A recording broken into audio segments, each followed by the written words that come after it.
All right, so this is the YouTube slash Facebook video bonus question from episode 65 of the Hardcore Self-Help Podcast.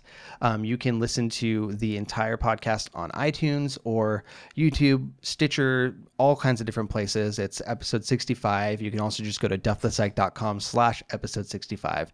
But this is the bonus question, only for video watchers, not the podcast listeners. So let's get into it. So here's the question. Hi, Robert. My backstory. I hate the major that I'm studying, which is pharmacy, and there's no way to change to the major which I love, which is medicine, because my grades and some financial issues.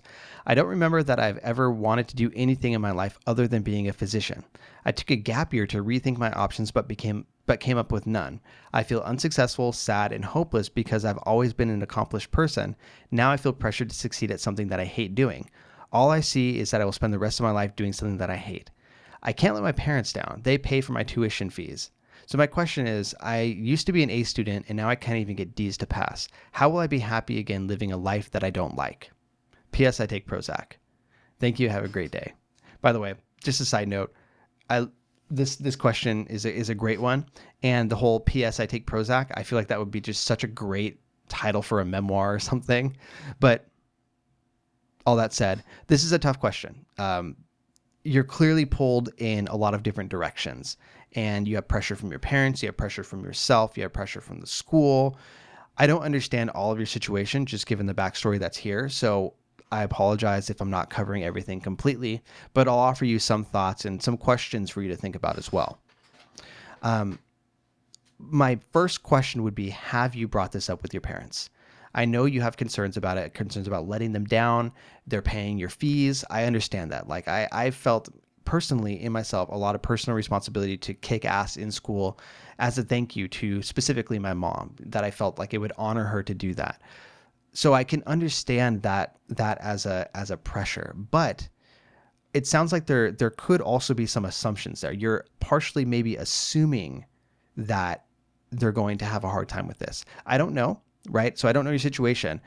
There are some parents who will certainly be offended by this, will be upset by this. It's very culturally loaded, right? In your culture, maybe it's appropriate for them to be more disappointed than in other cultures. But there are also parents who might be really interested in knowing why you feel this way, and they want you to be happy in your life and in your career, and that they would not be offended. Maybe slightly disappointed, maybe upset that this happened, that it took this long to find out, whatever, but not offended, not disappointed in you, not like gonna disown you or be just terrible to you or anything like that. So there's a lot of people, a lot of parents who would want to know this information for that reason, that they do care, they want you to be happy.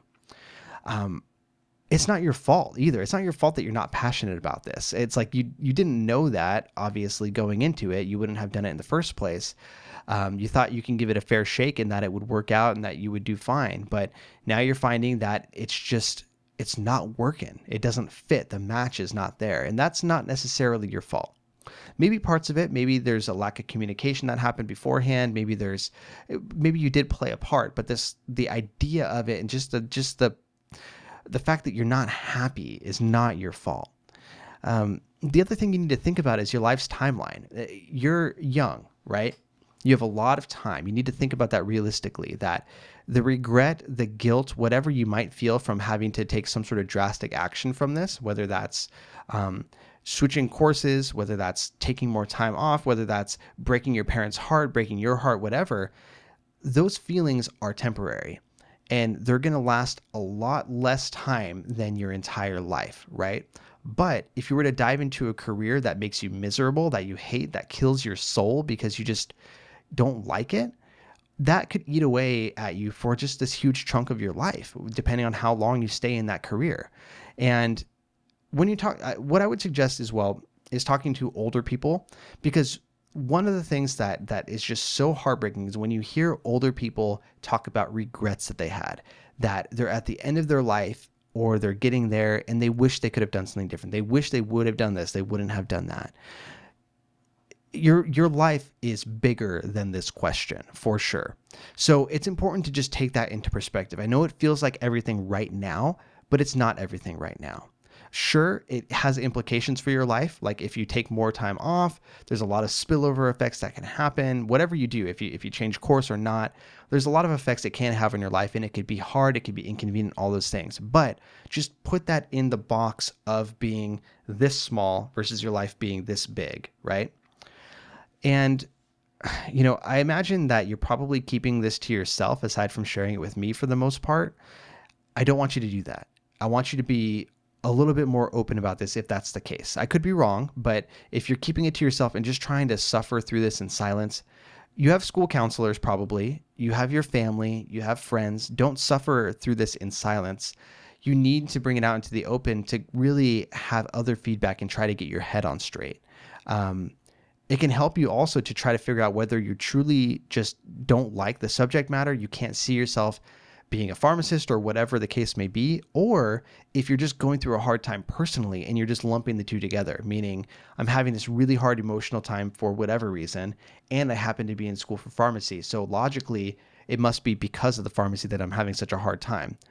That may or may not be the case, but having external influences and points of view can help you to understand that sometimes. So there are alternatives. So so far I've been kind of talking about what you can do to help yourself just do something about it and, live your passion or do something like that, which is a very romantic ideal, right? The other thing that you could do is you could try to not put so much stock into your career and recognize that you can work a job, not like it, and also find fulfillment and really a lot of personal meaning in other areas. And maybe the job pays well and allows you to find meaning in those other areas. There's plenty of people like that. My stepfather comes to mind. He doesn't love his job working at, this, it's basically a company that works on machinery. He doesn't do the machinery work, but he does purchasing for them. That's not like fulfilling his life meaning, but it pays bills and it allows him to buy guitars and go to shows and do things that are so personally meaningful for him. So it doesn't always have to be that you live your passion through your work. You can do other things there. And the other thing is that even if you do go down this road and you finish it out, you get your degree and everything like that, you're still not stuck in stone, right? Like I could get my bachelor's or master's in psychology and then decide that I want to be, a freaking talk show host or a musician or a barista or a mixologist or whatever. You're not stuck. So you do have options. Again, we're kind of putting things on that timeline there. So whatever you choose, there's a lot of different ways that you can be okay with this, that you can get through it all right. And again, personally, my reaction is that I would hate for you to feel like what are you doing this for? If you're just killing your soul, if you're just not happy, there's no way you're going to be happy. What's the point, right? Are you pleasing somebody at the expense of everything for you? I don't see a lot of point to that, but I do also have to recognize that that's sort of my bias. That's where I'm coming from with my, very Western upbringing and, relatively privileged. I grew up poor and stuff like that, but I could be a lot worse off, so I do have my own biases that I'm bringing into it that I just want to be clear about.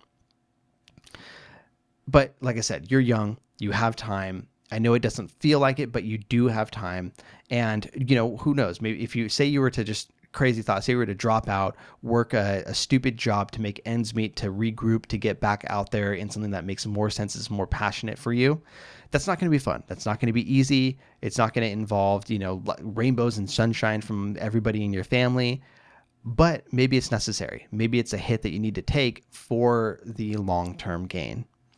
It's something to think about, but what I would say is try to get some perspective on it, consider the true timeline of your life. Like I said, get some help if you need it, and realize that some parts of this are temporary, some parts are not, and just be honest with yourself about that. So that's the question. Thank you for asking it. Really appreciate it. It was a great one.